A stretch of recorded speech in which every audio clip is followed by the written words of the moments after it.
Helen Keller, ये सिर्फ एक नाम नहीं है बल्कि इंस्पिरेशन है पूरी की पूरी दुनिया के लिए। अगर आप डिटेल में जानना चाहते हैं कि उन्होंने ऐसा क्या अचीव किया है अपनी लाइफ में जिसकी वजह से उनको एक इंस्पिरेशन की तरह देखा जाता है पूरी की पूरी दुनिया में, तो उनकी ऑटोबायोग्राफी है the story of my life, उसको आप पढ़ सकते हैं। और उनके ऊपर एक मूवी बनी है जिसका नाम है द मिरेकल वर्कर, वो मूवी आप देख सकते हैं। और 2005 में एक मूवी आई थी इंडिया में ब्लैक के नाम से, जिसमें अमिताभ बच्चन थे और रानी मुखर्जी थी, तो आप वो मूवी भी देख सकते हैं। That was inspired from the life of Helen Keller. तो आज हम हेलन केलर की जो कोटेशंस हैं उसके थ्रू उनकी थॉट प्रोसेस की डेप्थ में चलेंगे और समझने की कोशिश करेंगे कि जो भी उन्होंने अचीव किया या जो उनका एटीट्यूड था उसके पीछे रीजन क्या था। लेकिन उससे पहले मैं शॉर्ट में आपको थोड़ा सा उनके बारे में बता देता हूं। हेलन जब सिर्फ 19 महीने की थी तब उनको एक बीमारी हुई थी। उस बीमारी को प्रॉपर्ली कोई डायग्नोज नहीं कर पाए डॉक्टर्स, लेकिन उसकी वजह से वो पूरी तरह से डेफ ब्लाइंड हो गई, यानी कि ना वो सुन सकती थी ना वो देख सकती थी। उसके बाद उनके घर वालों ने बहुत कोशिश करी कि किसी तरीके से कि उनकी देखने की और सुनने की शक्ति वापस आ जाए। वो बहुत डॉक्टर्स के पास गए, बहुत जगह गए, लेकिन कुछ नहीं हुआ। जब हेलन 6 साल की थी तब उनके कांटेक्ट में आई उनकी टीचर, जिसके बाद उनकी लाइफ पूरी तरीके से चेंज हो गई। इनफैक्ट जितना रोल हेलन का है उनकी सक्सेस में या उनकी अचीवमेंट्स में, उनसे बड़ा रोल उनकी टीचर का है। ये जो नेवर गिव अप एटीट्यूड था एक्चुअल में वो एन सेल्वन का था। जो सबसे बड़ा चैलेंज था हेलन के लिए और एन के लिए वो ये था कि किस तरीके से उनको वर्ड्स का मीनिंग समझाया जाए।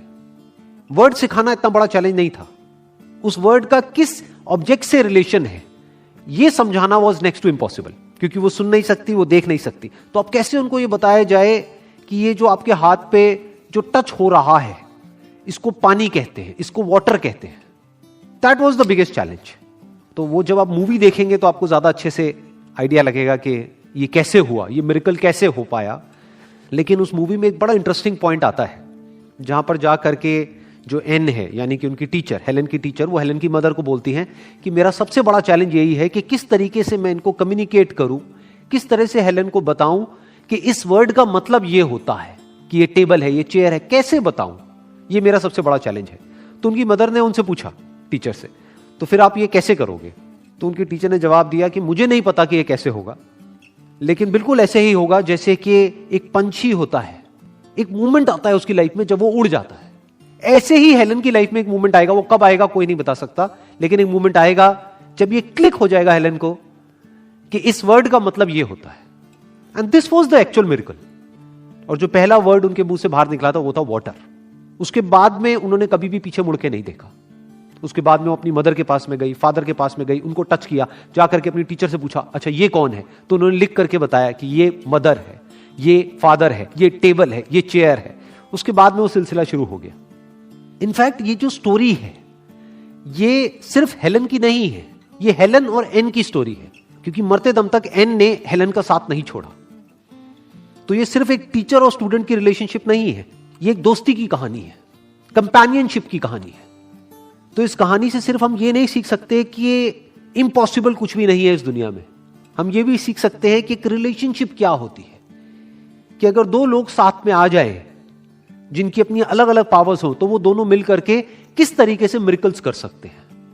तो हेलन उसके बाद में सीखती चली गई वर्ड्स, वर्ड से बने सेंटेंसेस, सेंटेंसेस से फिर ग्रामर, फिर उसके बाद में लिप्स को टच करके और थ्रोट को टच करके वो बोलना भी सीख गई।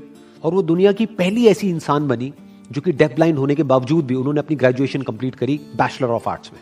लेकिन वो यहां नहीं रुकी, ये सिर्फ एक शुरुआत थी। तो ना सिर्फ उन्होंने पढ़ा और बोलना शुरू किया, उन्होंने लिखना भी शुरू कर दिया। उन्होंने कई बुक्स लिखी, जिसमें से सबसे पॉपुलर उनकी जो बुक है वो है the story of my life, जो उनकी ऑटोबायोग्राफी है। और सिर्फ इतना ही नहीं, पूरे वर्ल्ड में उन्होंने ट्रैवल किया as a lecturer. So she was not just a graduate but also an author and a lecturer. ये थी उनकी अचीवमेंट। और कौन है ये इंसान जो कि ना देख सकती है ना सुन सकती है बचपन से ही?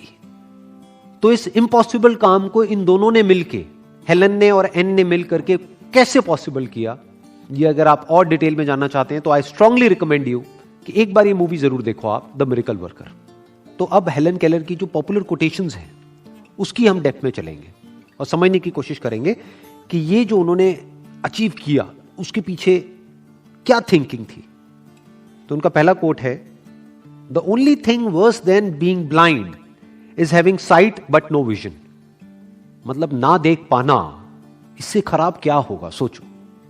मतलब हम किसी कमरे में बैठे हों और एकदम से लाइट चली जाए और अंधेरा हो जाता है कुछ देर के लिए, तो कैसा फील होता है। सोचो वो इंसान जिसकी जिंदगी में अंधेरा हमेशा के लिए हो गया है, वो कुछ देख ही नहीं सकता है। तो ये अपने आप में छोटी प्रॉब्लम नहीं है, बहुत बड़ी प्रॉब्लम है। लेकिन वो कह रही है इससे भी बुरा क्या हो सकता है, इस अंधेरे से भी जो और ज्यादा डार्क है वो है आपके पास आंखें तो हैं लेकिन कोई विजन नहीं है। अगर आप ये मूवी देखेंगे जिसकी मैंने अभी बात करी, द मिरेकल वर्कर, तो आपको समझ आएगा कि ये विजन एक्चुअल में जो हेलन कुछ कर पाई उसके पीछे किसी की विजन थी। वो थी एन सुलिवन की विजन, उनकी टीचर की विजन। हेलन तो खुद एक बच्ची थी 6 साल की, उसको क्या पता, वो तो बिल्कुल एक कच्ची मिट्टी की तरह थी। उसके पेरेंट्स ने उम्मीद छोड़ ही दी थी। जो एन की विजन थी, जिस तरीके से वो हेलन को देख रही थी, उसमें सबसे बड़ी रुकावट खुद हेलन थी और हेलन के पेरेंट्स थे। वो उस विजन को पूरा नहीं होने दे रहे थे, लेकिन ये अड़ी हुई थी। एन ने अपनी विजन को नहीं छोड़ा। एन ने हेलन में कुछ ऐसा देख लिया जो और कोई नहीं देख पा रहा था, इसलिए वो विजन पॉसिबल हो पाई। इसी तरीके से अगर हम खुद को सिर्फ उतना ही देखते हैं, आंखों से क्या होता है, हम देख सकते हैं। क्या देखेंगे शीशे में, हमको क्या दिखेगा, हमको एक बॉडी दिखेगी। अरे तो बॉडी तो जानवरों की भी है, बॉडी तो सबकी है। ऐसा क्या खास है आप में, ऐसा क्या है आप में जो आप कर सकते हो जो इस पूरी दुनिया में और कोई नहीं कर सकता। अगर उसको आप डिस्कवर कर सकते हो और उसके बारे में सोच सकते हो और उसको अचीव करने के लिए स्टेप्स उठा सकते हो, इसको विजन बोलते हैं। मतलब अगर आप अपने अंदर कुछ ऐसा देख सकते हो जो शीशे में नहीं दिख रहा है, that is vision, that is better than eyesight. आंखें आपको सिर्फ वो दिखा सकती है जो है, लेकिन जो हो सकता है वो आंखें नहीं दिखा सकती। उसको हमें अपने अंदर पहले देखना पड़ता है, फिर वो बाहर पॉसिबल हो पाता है।